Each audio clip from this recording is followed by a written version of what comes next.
Hachette Audio presents Brat, an 80s story. Written and read by Andrew McCarthy.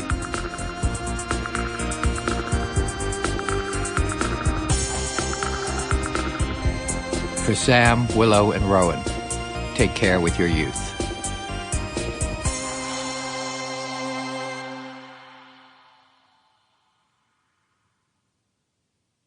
Before it.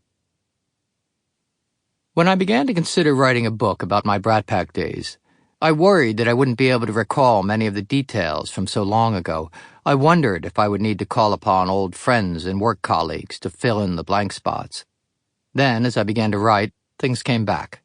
My perspective on some of the more obviously significant moments shifted. Certain memories acquired added heft, while others fizzled under the weight of scrutiny. A few aha realizations illuminated patterns of behavior I had previously not imagined. Eventually, things strung themselves together into the narrative we have here.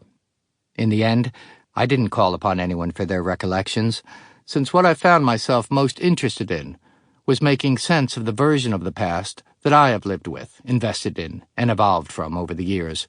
What did my story, from my perspective, have to teach me? Groupthink couldn't aid me in that process. Yet memory can prove unreliable. It can be elusive. It's pliable. Does that mean that any attempt at a self-reckoning must be put down to some kind of autofiction? Is it all just a semi-true story? Luckily, there are some indisputable facts that can be relied upon. How these things came to pass and how they would influence all that would come after is the subject of this narrative. What I claim here is not a definitive truth, but my experience of the truth, a truth that has informed and shaped my life over the decades. What happened to me over the course of a few brief years when I came of age within a certain pop culture environment irretrievably altered who I would become.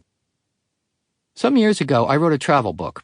In truth, it was more a book about coming to terms with my then impending second marriage as I traveled the world far from home.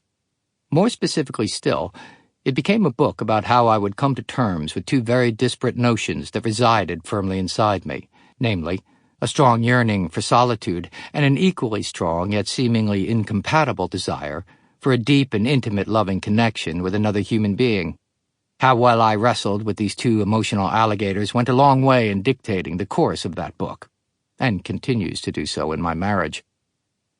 Only after I was deep into this project did it dawn on me that two seemingly opposing forces— Sample complete. Ready to continue?